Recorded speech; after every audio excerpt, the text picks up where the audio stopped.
Alors pour décrire de manière générale notre logistique, notre système de transport, disons que la Bretagne est 5e région économique de France. On est à l'écart des grands pôles d'échange européens. On l'entend souvent, je vous apprends rien, c'est quelque chose qui est connu. Mais j'ai fait une démonstration de cela.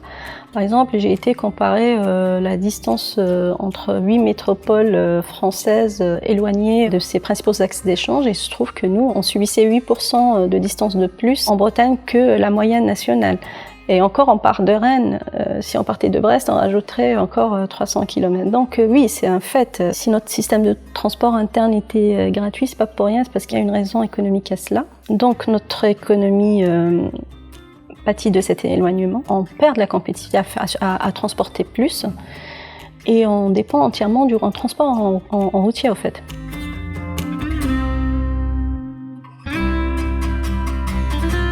On est classé 4e au niveau de la France. Et puis, par exemple, l'île-et-Vilaine est 9e sur l'échelle des sous-régions européennes. C'est-à-dire à l'échelle européenne, vous imaginez l'île-et-Vilaine, on est quand même 9e à charger et décharger du tonnage par la route. C'est vous dire toute cette dépendance au monoroutier.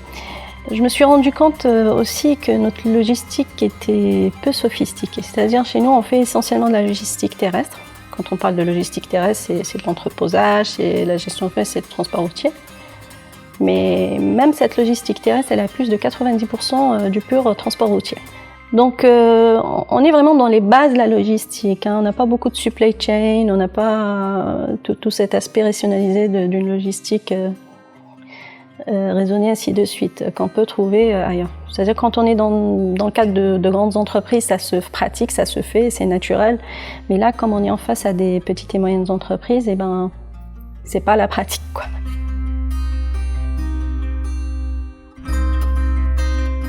Et puis, je parlerai aussi de la faiblesse des solutions finalement alternatives, des solutions massifiées. C'est-à-dire aujourd'hui, les seuls trains qui circulent sont ceux qui alimentent les silos dédiés à l'élevage. C'est des trains qui arrivent pleins du centre de la France, qui déchargent les céréales et qui repartent vides. On a un train de transport combiné qui lie Rennes-Rhône-Alpes, et c'est pas suffisant. Et puis une autre liaison dédiée à l'industrie de l'automobile qui relie Rennes à l'est de la France. Et c'est très très faible par rapport au potentiel qu'on pourrait transférer aussi sur le train. Donc en termes de répartition modale, grosso modo, ça fait 95% des tonnages qui passent par la route, 4% par la mer et 1% par le fer. Sachant que vraiment, c'est encore du maritime, c'est parce qu'on est en lien avec des trafics historiques qui sont en lien avec tous les intrants liés à l'agriculture et les minerais. Ça dessert que les bassins très localisés de nos propres ports. Donc la faiblesse de ces solutions massifiées dans le maritime s'explique par plusieurs faits. Par exemple, pour le transport transmanche, on se rend compte par exemple que la Bretagne elle est vendue essentiellement pour son aspect touristique, mais pas à la faveur de la logistique en fait. Aujourd'hui, on peut dire que les ports bretons sont les ports voisins, ce sont les ports normands et les ports ligériens. Les solutions transmanche, elles sont en train de se consolider sur la Manche centre et la Manche ouest.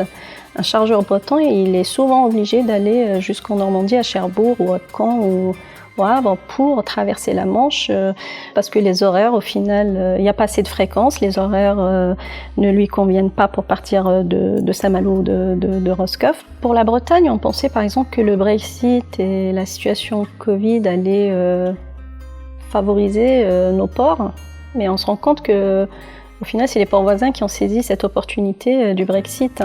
On voit que l'offre vers l'Irlande, par exemple, s'est organisée depuis les Hauts-de-France et la Normandie, pas chez nous. On sait que le centre de la Manche et l'ouest de la Manche sont des axes aussi qui peuvent être saturés à terme. Donc, ça pourrait être une aubaine pour nous. On peut se positionner comme une alternative crédible sur ces routes-là, surtout l'axe atlantique. Par contre, il faut préparer nos ports à tous ces trafics-là et développer l'infrastructure nécessaire et l'offre maritime nécessaire. Moi, je reste confiante que demain, il y aura beaucoup de trafic sur l'axe atlantique qui irait des îles britanniques jusque le Nord-Afrique.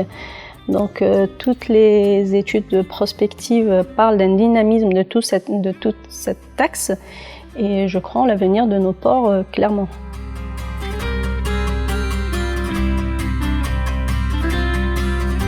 Quand on ne connaît pas la Bretagne, on dit que c'est essentiellement de l'agroalimentaire. Quand on se plonge un peu dans les flux, dans la nature des trafics, on se rend compte que beaucoup de minerais et de matériaux de construction circulent à l'intérieur de la Bretagne, beaucoup plus que les produits agroalimentaires, et puis beaucoup de produits industriels aussi. Par contre, on a nos produits qui partent jusqu'en Allemagne, pays Benelux, Espagne.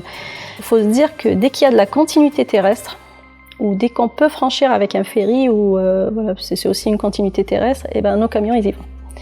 Nos camions ils partent jusqu'en Chine, pour vous dire. Donc on échange beaucoup, on n'est pas une région isolée du tout, quand bien même on a un système de trafic de marchandises très endogène, une économie très endogène, mais on échange beaucoup avec les autres régions et dans tous les sens, de la France et à l'international.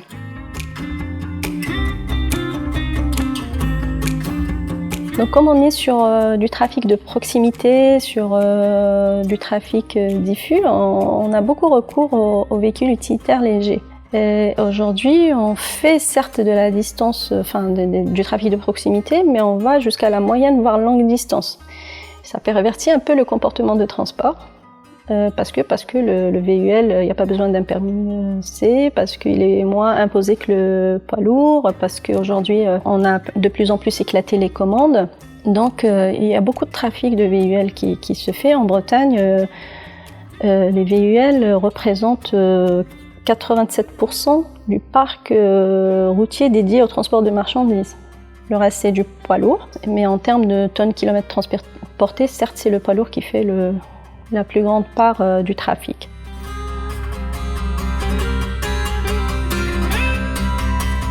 Du coup, comme on dépend beaucoup du routier, on consomme beaucoup d'énergie. En Bretagne, on consomme 38% d'énergie pour le transport, tandis qu'en France, on est de l'ordre de 34%.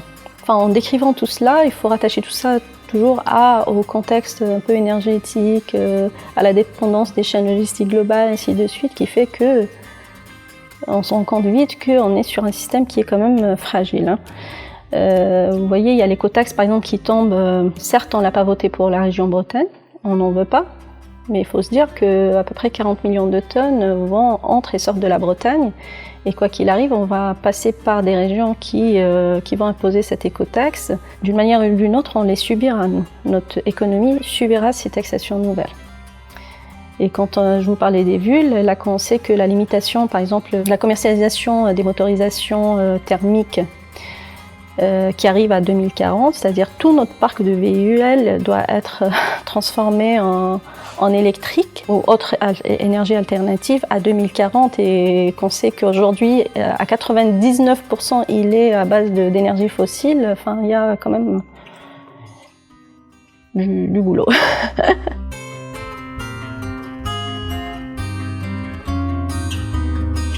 L'état des lieux a clairement démontré qu'on était sur un modèle qui arrivait un peu, pas à bout de souffle, mais présente des signaux de faiblesse, et qu'il faut absolument faire évoluer et préparer un peu pour qu'ils deviennent un peu plus résilients face à tous les enjeux qui arrivent.